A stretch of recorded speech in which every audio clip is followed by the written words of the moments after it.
6 months after my son's wedding, the photographer called me urgently. "Ma'am, I found something in the photos. Come to my studio tonight. Please don't tell your son yet. You need to see this first." I hung up the phone feeling like someone had just thrown ice water down my spine. The devastation I felt destroyed everything I thought I knew about that day. Where are you watching from today?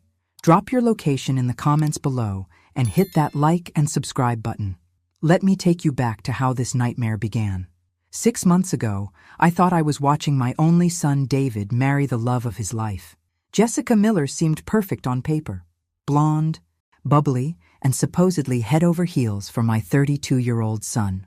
As a 58-year-old widow who'd raised David alone after his father died when he was 12, I was just grateful to see him happy. The wedding had been a lavish affair at the Rosewood Country Club, Jessica's family sparing no expense. 300 guests, 10-course dinner, open bar, and Rick Brennan as the photographer, the most sought-after wedding photographer in Dallas. I remembered thinking how lucky David was to have in-laws who could afford such extravagance.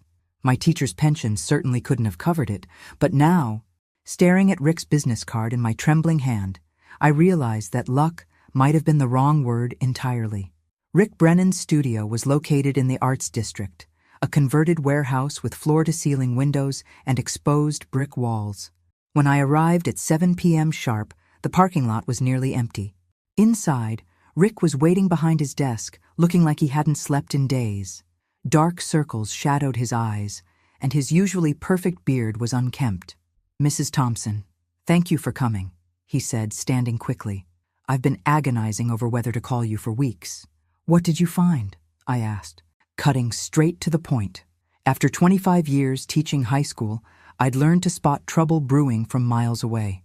Rick pulled out a thick folder and set it on the desk between us. I was organizing the wedding photos for my portfolio when I noticed something odd. I started looking more carefully, and he paused, running his hand through his hair. "Mrs. Thompson, I think your daughter-in-law was having an affair during the wedding reception." The room seemed to tilt sideways. "That's impossible. Jessica was with David the entire time."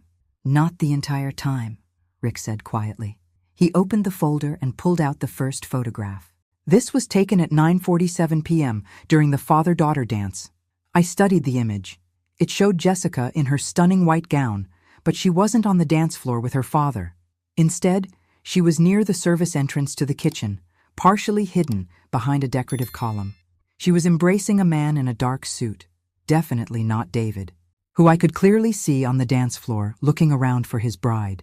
"Who is that man?" I whispered. "That's what took me weeks to figure out," Rick said grimly. "His name is Marcus Cole. He's Jessica's cousin, but more importantly, he's also her secret business partner." "Cousin?" I repeated, staring at the photograph that was quickly rewriting my understanding of my son's wedding day. I remember David mentioning Jessica's cousin Marcus would be at the wedding. He seemed like a nice young man when I met him briefly at the reception. Rick pulled out another photo. "That's the thing, Mrs. Thompson. Marcus isn't just family. He and Jessica are business partners, something David doesn't know about." He handed me a printout from the Texas Secretary of State website. Cole and Miller Financial Consulting. They've been partners for 3 years, but Jessica has kept this completely hidden from David. I studied the document, feeling that familiar teacher brain kick in, the part of me that could spot a forged hall pass from across the classroom.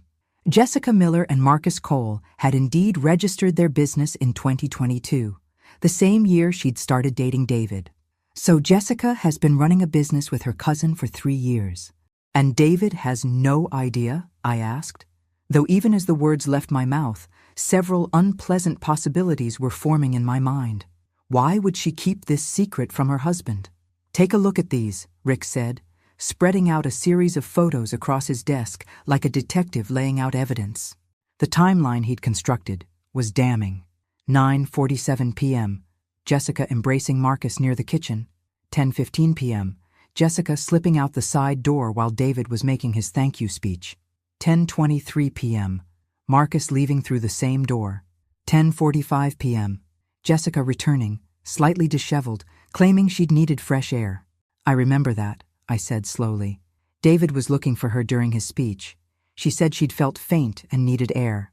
For 22 minutes? Rick raised an eyebrow. Mrs. Thompson, there's more. He pulled out his laptop and opened a folder labeled Security Footage. The screen showed the parking lot outside the country club from multiple angles. The club's security system backs up to the cloud. I have contacts there who help me access the footage. He clicked play on a video time-stamped 10:17 p.m. I watched Jessica emerge from the side entrance and walk quickly toward a dark sedan parked in the far corner of the lot. Marcus was already waiting by the car.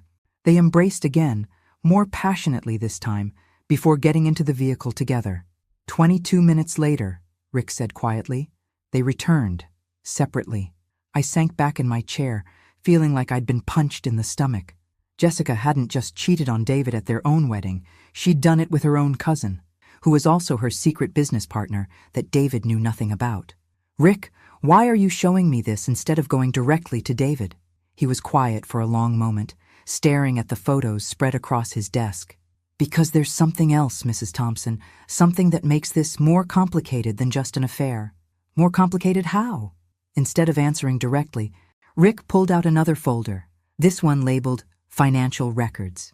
My teaching background might have prepared me to spot teenage troublemakers, but nothing had prepared me for what I was about to learn about financial fraud. Cole and Miller. Financial consulting specializes in investment management for elderly clients, Rick said carefully. Specifically, widows and widowers with substantial assets. The pieces were clicking together with sickening clarity. How do you know all this? I asked Rick, though I was beginning to suspect the answer wouldn't be comforting. Because my mother was one of their clients, he said quietly. She died 8 months ago, and when I was settling her estate, I discovered some irregularities. Rick opened his laptop again and pulled up a series of bank statements. My mother, Eleanor Brennan, was 74 and had early-stage dementia. Someone referred her to Cole and Miller Financial Consulting 18 months ago. They convinced her to transfer her investments to their management. How much? I asked, though I was already dreading the answer. $450,000, her entire life savings. I felt my mouth go dry. What happened to it? That's what I've been trying to figure out. The official records show various high-risk investments that supposedly failed. But when I hired a forensic accountant, we found that most of those investments never existed. Rick pulled out a thick folder filled with financial documents. Mrs. Thompson, I believe your daughter-in-law and Marcus Cole are running an elaborate con targeting elderly people. They find vulnerable seniors, gain their trust, then systematically drain their accounts. But Jessica's only 29. How would she even know how to do something like that? She's not working alone, Rick said grimly. We think there's a larger network involved. Jessica and Marcus handle the client relationships, but someone else is managing the paperwork and moving the money. I stared at the wedding photos again, seeing them in an entirely new light. So the affair might not even be romantic, Rick finished. They could have been coordinating business during the reception, planning their next target, discussing current cases. Or both, I said, feeling nauseous. Rick, why haven't you gone to the police with this? I have. Detective Sarah Martinez is building a case, but she needs more evidence. The financial trail is complex, and the victims— He paused. Many of them are elderly people with memory issues, not ideal witnesses. What about your mother? Can't you prove fraud in her case? Rick's expression darkened. She's dead, Mrs. Thompson. And according to the coroner, she died of natural causes, heart failure brought on by stress. But I can't help wondering what kind of stress a sweet old lady would be under if she discovered her life savings had been stolen. The implication hung in the air between us like a toxic cloud. Jessica wasn't just a cheating wife. She might be involved in crimes that had literally scared an elderly woman to death. What do you need from me? I asked. Information about David's finances. About your finances. I need to know if Jessica has access to any significant accounts, if she's pressured David into making investments, if she's mentioned elderly relatives or friends who might need financial advice. I thought about the past year, replaying conversations and interactions with Jessica. She's been very interested in my retirement accounts, I said slowly. She's offered several times to review my investments, said she had connections who could get me better returns. Rick leaned forward. Did you let her? No. I've been managing my own finances since my husband died 15 years ago. I told her I was happy with my current arrangements. I paused. But David has been pressuring me to reconsider. Says Jessica is just trying to help family. Mrs. Thompson, Rick said carefully, I think you and David are their next targets. Next targets? The words echoed in my head like a warning bell. I thought about every interaction I'd had with Jessica over the past year, every seemingly innocent question about my retirement, every offer to help with paperwork. How sure are you about this? I asked Rick. Sure enough that I've been losing sleep for weeks, he replied. Mrs. Thompson, can I ask you some personal questions? I nodded, though every instinct was telling me I wouldn't like where this was heading. Do you own your home outright? Yes, paid it off 5 years ago. Significant retirement savings? Between my teacher's pension, my husband's life insurance, and my 401k, yes. Any investments Jessica would know about? I thought carefully. David mentioned my portfolio a few times when Jessica was around. He's always been proud that his schoolteacher mother managed to build a comfortable nest egg. Rick made notes on a legal pad. Have they invited you to any financial seminars, introduced you to any investment advisors, suggested any changes to your estate planning? Actually, yes. The memory came flooding back. 2 months ago, Jessica invited me to something she called a retirement security workshop. Said it was specifically for educators and would show me how to maximize my pension benefits. Did you go? No, I had a parent-teacher conference that night, but Jessica seemed disappointed when I canceled. I paused. She rescheduled it twice, trying to find a time I could attend. Rick and I looked at each other across the desk, both understanding the implications. If Jessica was part of a larger financial fraud operation, a retirement security workshop would be the perfect hunting ground for elderly targets with substantial assets. Rick, I need to see more of these photos, all of them. He hesitated. Mrs. Thompson, some of these are difficult to look at. If David is truly innocent in all this, these images will destroy him. If David is innocent, then he deserves to know what kind of woman he married before she destroys him financially. I straightened my shoulders. Show me everything. Rick opened the largest folder yet. These are the photos I couldn't include in the official wedding album. What I saw over the next 30 minutes painted a picture of a wedding reception that was actually an elaborate business meeting. Jessica and Marcus weren't just stealing moments for romantic encounters. They were conducting systematic meetings with various guests throughout the evening. Who is this man? I asked, pointing to a photo of Jessica in deep conversation with an elderly gentleman by the bar. Herbert Williams, 83 years old. He attended the wedding as Jessica's honorary grandfather. No actual relation. He invested his Social Security savings with Cole and Miller Financial 6 weeks after the wedding. And this woman? Patricia Dean, 79, Marcus's aunt. She transferred her late husband's pension to their management 2 weeks after meeting them at your son's reception. I felt sick. They used David's wedding as a networking event? It appears so. Mrs. Thompson, I've identified at least 12 people at that reception who became clients of Cole and Miller Financial within 2 months of the wedding. The total assets they've managed to access so far exceed $2 million. What about the people who didn't invest? Some of them are harder to track. But 3 elderly guests have died in the past 6 months, all from stress-related conditions, all after making significant investments with Jessica and Marcus. The room was spinning. My son's wedding hadn't been a celebration. It had been a carefully orchestrated crime scene. And David, my sweet, trusting son, had unknowingly provided the perfect cover for it all. Rick, we have to tell David. Tonight. Mrs. Thompson, wait. Rick grabbed my arm gently as I started to stand. There's one more thing you need to know before we involve David. What now? I think Jessica knows I've been investigating. What do you mean she knows? The question came out sharper than I intended, but Rick's words had sent a chill down my spine. 3 days ago, someone broke into my studio. Nothing was stolen, but my computer files were accessed. Specifically, the folder containing the wedding photos and my research into Cole and Miller Financial. I sank back into my chair. Are you sure it was Jessica? The break-in happened the same night Jessica had dinner with David at Romano's, the restaurant directly across from my studio. The security footage shows someone entering my building at 9:47 p.m.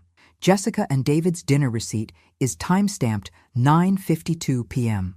So she could have slipped out during dinner? The restaurant's bathroom is on the second floor, right next to a fire exit that leads to the alley behind my building. She could have excused herself, broken in, accessed my files, and been back at the table in 15 minutes. My teacher instincts were screaming. This was the behavior of someone who'd been cheating on tests her whole life. Always one step ahead, always with an alibi. What did she find on your computer? Everything we've discussed tonight. The photos, the financial records, my mother's case, the list of elderly victims. Rick ran his hand through his hair. Mrs. Thompson, if Jessica knows we're on to her, she might accelerate whatever timeline she has for David and you. Meaning? Meaning she might try to access your assets immediately, before we can expose her. I thought about the phone call I'd received just this morning. Jessica asking if I'd reconsidered her offer to review my investment portfolio. Her voice had been unusually urgent, almost desperate. She called me today, I told Rick. Said she had some time-sensitive investment opportunities that would be perfect for someone in my situation. Rick's expression darkened. What kind of opportunities? Something about municipal bonds with guaranteed returns. She wanted to set up a meeting for tomorrow afternoon. Mrs. Thompson, legitimate municipal bonds don't have guaranteed returns above market rate. She's trying to set you up. But why now? If she's been planning this for a year, why the sudden urgency? Rick pulled out his phone and showed me a news article dated 3 days ago. Because this story broke in the Dallas Business Journal. Local investment firm under investigation for elder fraud. They don't name Cole and Miller specifically, but word is getting out that the FBI is building cases against financial advisors targeting seniors. I read the article twice, my heart racing. So, Jessica is trying to cash out before the investigation reaches her. Exactly. Mrs. Thompson, I think tomorrow's meeting is her endgame. She's going to try to get you to transfer everything. I stood up, pacing to the window that overlooked the parking lot. The same parking lot where Jessica had conducted her secret business during what should have been the happiest night of my son's life. Rick, we have to stop her. But if we go to David with this now, without absolute proof, she'll just deny everything and disappear. We'll never be able to help the other victims. What are you suggesting? I turned back to face him, feeling that familiar determination that had carried me through 15 years of single motherhood and 25 years of dealing with teenage drama. I'm suggesting we give Jessica exactly what she wants. Tomorrow's meeting, but with a few modifications she's not expecting. Mrs. Thompson, that's extremely dangerous. If Jessica is as desperate as we think she is, Rick, I've spent my entire career dealing with manipulative teenagers who think they're smarter than the adults around them. Trust me, I know how to handle someone like Jessica. What did you have in mind? I smiled, feeling more clear-headed than I had all evening. We're going to let Jessica think she's won, and then we're going to destroy her. The next morning, I woke up with the kind of clarity that comes from finally understanding the true nature of a problem. I'd spent the night researching everything I could find about investment fraud, elder abuse, and the legal requirements for recording conversations in Texas. By 6 a.m., I had a plan. Rick had connected me with Detective Sarah Martinez the night before, and she'd agreed to meet us at 7 a.m. at a coffee shop near the police station. Sarah turned out to be a sharp-eyed woman in her 40s, with the kind of no-nonsense demeanor I recognized from years of dealing with school administrators. Mrs. Thompson, she said, settling into our corner booth with a large black coffee. Rick has filled me in on the situation. I have to say, what you're proposing is risky. More risky than letting Jessica steal from more elderly people? I countered. Fair point. But if this goes wrong, you could be putting yourself in physical danger. We don't know how desperate Jessica and her partners are. I pulled out my phone and showed Sarah the text I'd received at 6:30 a.m. Margaret, so excited about our meeting today. I found an investment opportunity that could double your retirement savings in 6 months. Can we move our meeting to 2 p.m. instead? I have the paperwork ready. Jessica. 6 months to double my money, I said dryly. That doesn't sound suspicious at all. Detective Martinez laughed despite herself. Okay, I can see why you want to nail her, but we need to do this legally and safely. Over the next hour, we worked out the details. I would meet Jessica as planned, but Detective Martinez would be listening from the next room with a recording device. Rick would be positioned outside with backup officers. Most importantly, I would not sign anything or transfer any actual money. The goal is to get her to explicitly state what she's doing and how the scheme works, Detective Martinez explained. If we can get her to admit fraud on tape, especially with details about other victims, we'll have enough for a conviction. What about Marcus and the rest of their network? One step at a time. If we can flip Jessica, she might give us the bigger fish.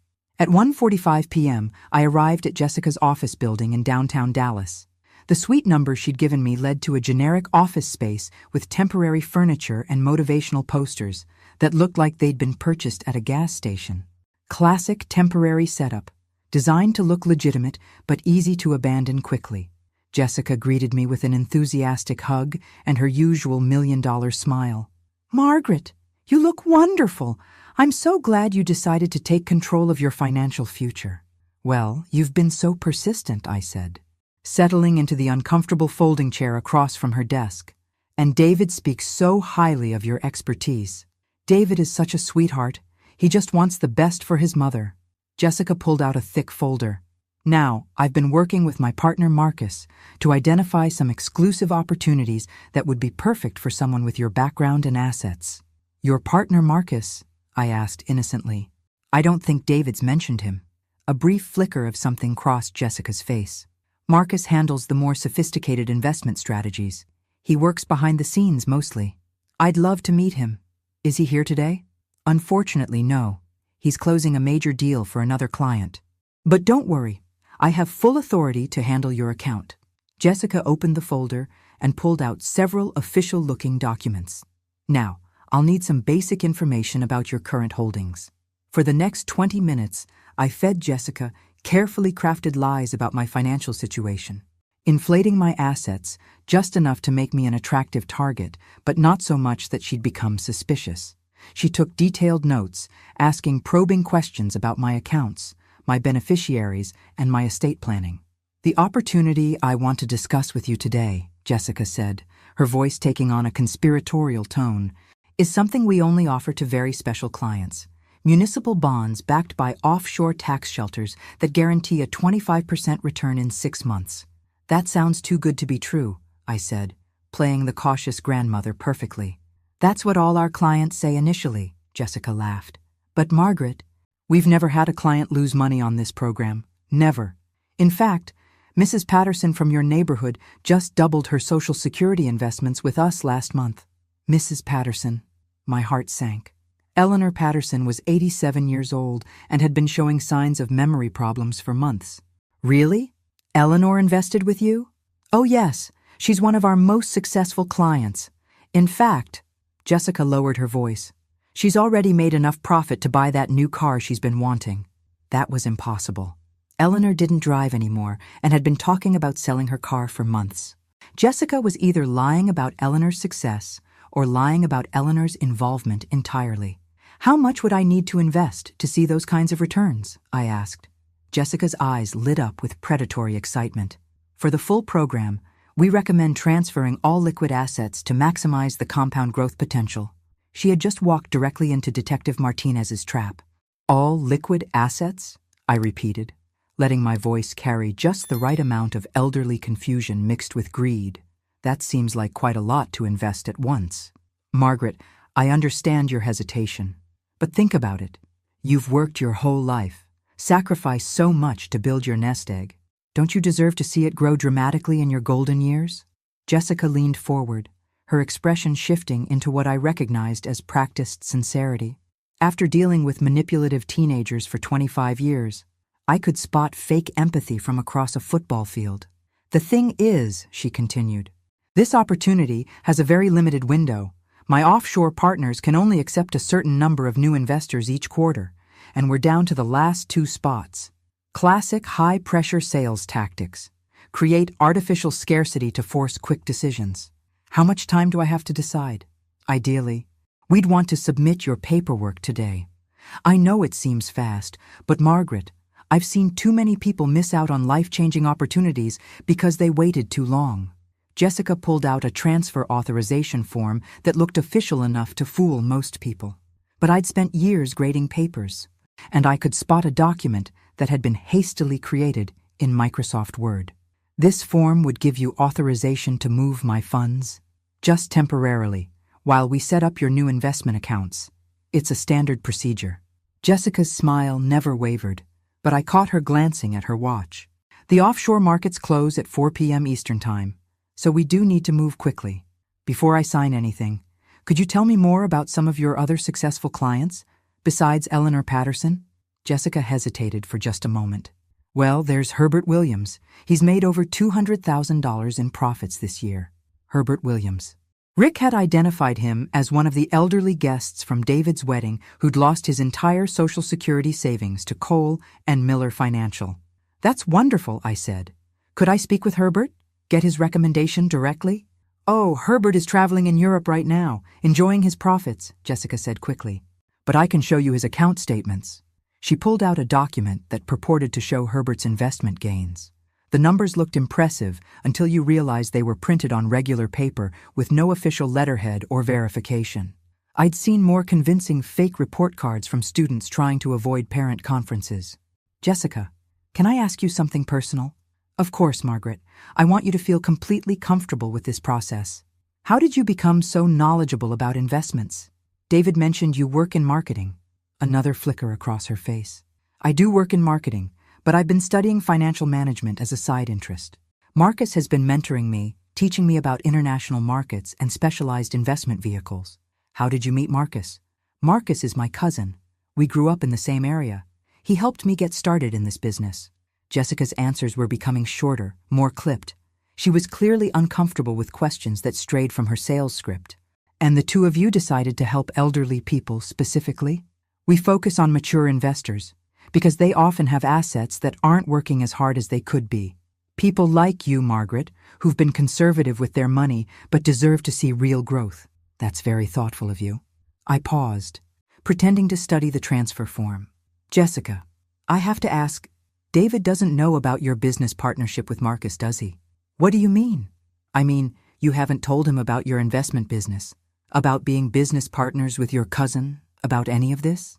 Jessica's mask slipped completely for just a moment, and I saw something cold and calculating underneath. David doesn't need to worry about financial matters. He's focused on his career, and I handle our investment strategies. Our investment strategies? So David's money is involved too? Just small amounts so far. Nothing significant. Jessica glanced at her watch again. Margaret, I really do need a decision today. This opportunity, I'll do it, I said suddenly. Jessica's face lit up with genuine surprise and delight. Really? Oh, Margaret, you're making such a smart choice. You won't regret this. I just need to make one quick phone call to my bank to confirm some account numbers, I said, pulling out my phone. Is that okay? Of course. Take your time. I stepped into the hallway and pretended to dial my bank while actually texting Detective Martinez. She's admitting to investing David's money without his knowledge. Keep recording. When I returned to the office, Jessica had multiple forms spread across her desk. Okay, I've prepared everything. If you could just sign here, here, and initial here. Before I sign, could you walk me through exactly how this process works? I want to understand where my money will be going. And that's when Jessica made her fatal mistake. Thinking she had me hooked, she began explaining in detail how the money would be transferred to Marcus's accounts, how the offshore investments were actually just holding accounts, and how the fake returns were generated using new investor money.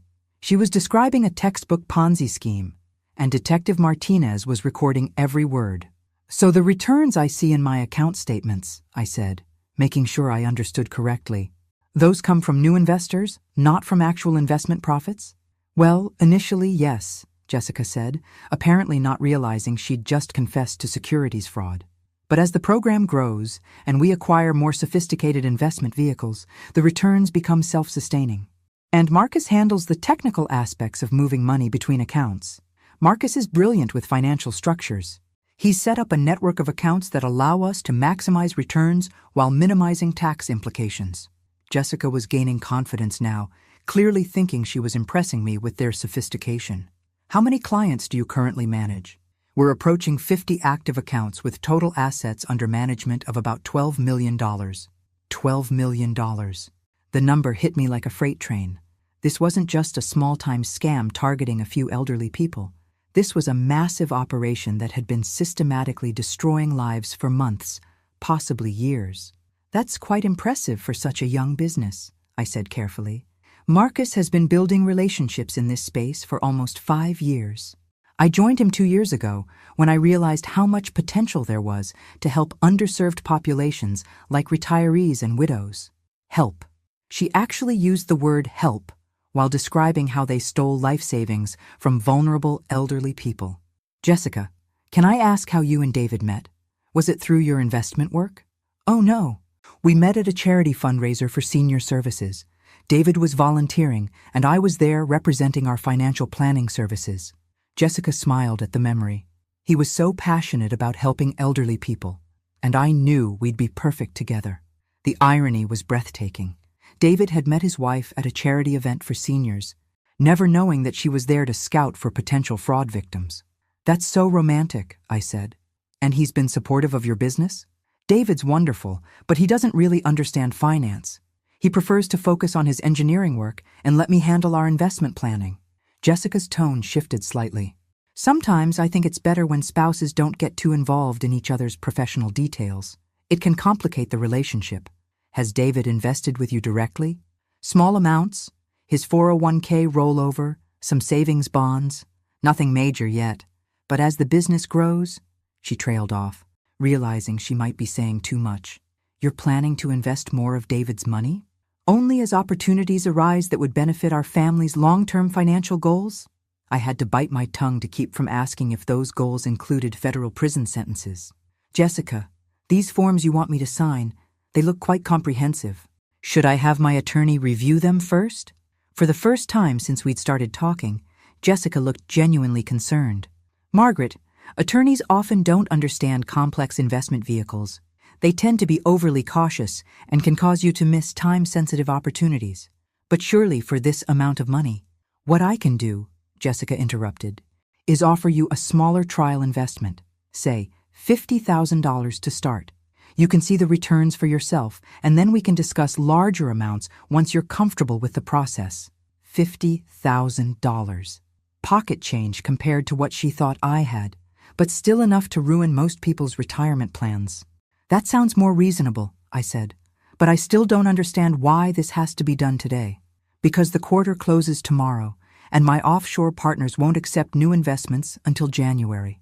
Margaret, if you wait, you'll miss 6 months of potential gains. My phone buzzed with a text. Without looking at it directly, I could see it was from Detective Martinez. We have enough. Get out safely. You know what, Jessica? This all sounds wonderful, but I think I do want to discuss it with David first. As my only family, I feel like he should know about major financial decisions.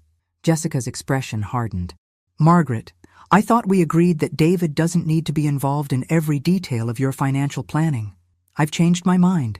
David is a smart man, and if this investment is as good as you say it is, he'll want to participate too. Actually, that might not be possible. Jessica's voice had taken on a cold edge that I hadn't heard before. These programs have very specific investor profiles, and David might not qualify. Why wouldn't he qualify? Age restrictions, minimum asset requirements, various technical factors. Jessica was clearly making this up as she went along.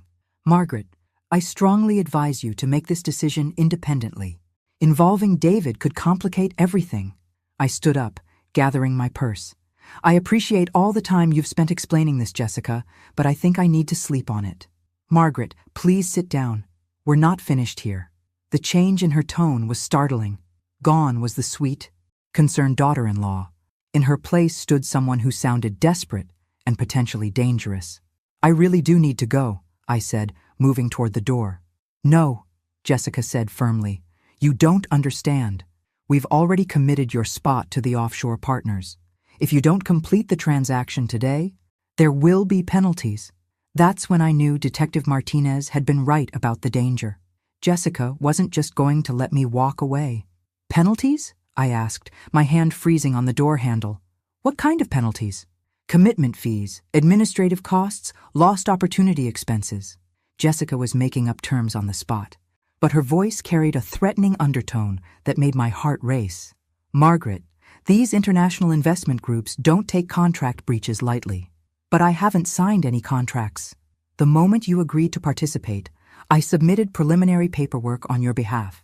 Backing out now could result in legal action. I turned back to face her. And for the first time since I'd known Jessica, I was seeing her without the mask.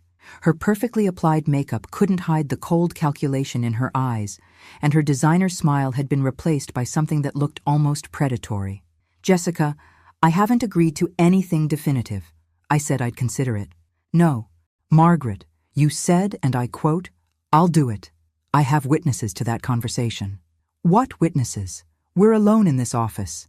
Jessica pulled out her phone and showed me an active call that had been running for the past 30 minutes.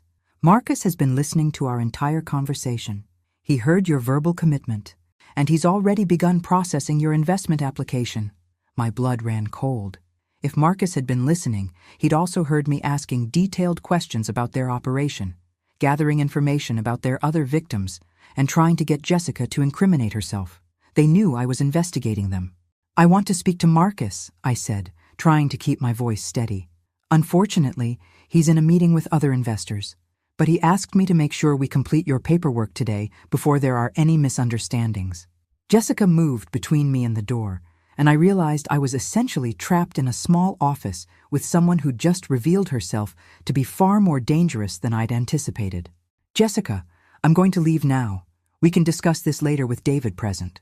I'm afraid that's not possible. She pulled out a contract that was much more detailed than the forms she'd shown me earlier. This is a binding investment agreement. You need to sign it today. I glanced at the document and felt my blood pressure spike. It wasn't just an investment contract. It was a comprehensive financial power of attorney that would give Jessica control over all my assets. This gives you complete access to my accounts, I said. Only temporarily, while we optimize your investment portfolio. It's standard procedure for international transactions. Nothing about this was standard, and we both knew it. Jessica was essentially demanding that I sign over my entire life savings to her right now, with threats of legal consequences if I refused. And if I don't sign? Margaret, let's not make this more difficult than it needs to be. You came here today because you trust me, because you want to secure your financial future. Don't let fear of success sabotage this opportunity. She was still trying to maintain the pretense that this was a legitimate investment discussion, but her body language told a different story. She was positioned between me and the only exit. Her phone was still connected to Marcus, and she'd made it clear that leaving wasn't an option. That's when I heard the most beautiful sound in the world. Rick's voice in the hallway, loud enough to be clearly audible through the thin office walls. "Excuse me, I'm looking for Suite 247. I'm here to meet with Cole and Miller Financial Consulting." Jessica's face went pale. "Who is that?" "I have no idea," I said innocently, though my heart was pounding with relief. Rick and Detective Martinez were executing their backup plan. "Margaret, you need to sign this document right now." Jessica thrust the contract toward me, her composure finally cracking completely. "Or what?" I asked, feeling braver now that I knew help was just outside. "Or Marcus will be very disappointed, and Marcus doesn't like to be disappointed." The threat was unmistakable now.